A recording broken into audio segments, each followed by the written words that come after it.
तो एक बार फिर से स्वागत है आप सभी का मेरे YouTube चैनल के इस नए वीडियो में। और सावन के चल रहे हैं सोमवार और आज है दूसरा सोमवार। तो सभी भक्तों को बम बम भोले।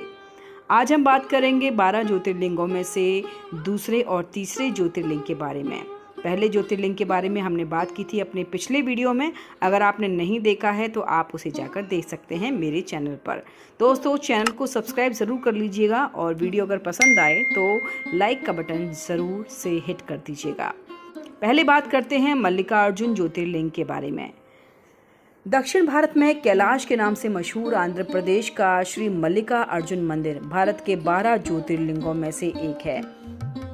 ये ज्योतिर्लिंग कृष्णा नदी के तट पर श्रीशैलम नाम के पर्वत पर स्थित है।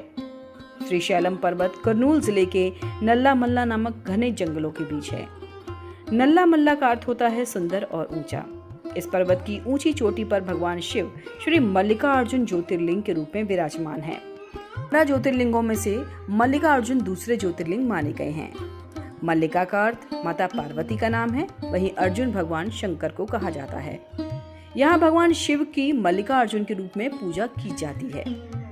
आइए जानते हैं शिव पुराण के अनुसार मल्लिकार्जुन ज्योतिर्लिंग उत्पत्ति कथा। एक बार भगवान गणेश और कार्तिकेय में विवाह के लिए परस्पर विवाद हो गया। पहले विवाह किसका हो, माता पार्वती और भोलेनाथ ने इसका एक नियम बनाया। जो भी इस पूरे ब्रह्मांड के चक्कर पहले लगाकर पहुंचेगा उसी का विवाह पहले किया जाएगा। ये सुनकर कार्तिकेय जी भगवान भोलेनाथ और माता पार्वती से आशीर्वाद लेकर अपनी यात्रा पर निकल दिए। लेकिन बुद्धि के स्वामी भगवान गणपति ने अपने माता पिता की ही परिक्रमा की और उस नियम को पूरा किया और ये कहा कि माता पिता में ही पूरा संसार है, सारे तीर्थ माता पिता ही हैं। इस बात से प्रसन्न होकर भगवान शंकर ने नियम अनुसार गणपति जी का विवाह रिद्धि और सिद्धि से कर दिया।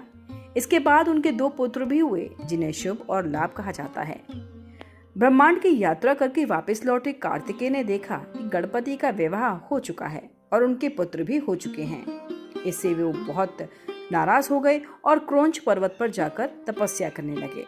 माता पार्वती और शिव भी उन्हें मनाने के लिए उनके पीछे पीछे गए, लेकिन वो नहीं माने।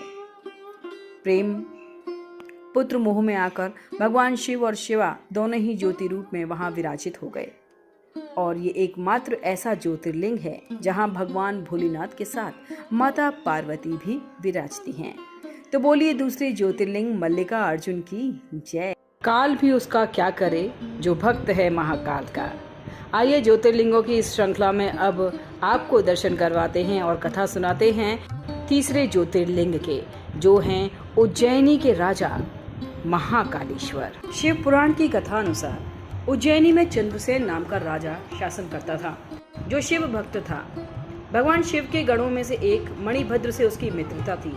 एक दिन मणिभद्र ने राजा को अमूल्य चिंतामणि प्रदान की, जिसको धारण करने से चंद्रसेन का प्रभुत्व बढ़ने लगा।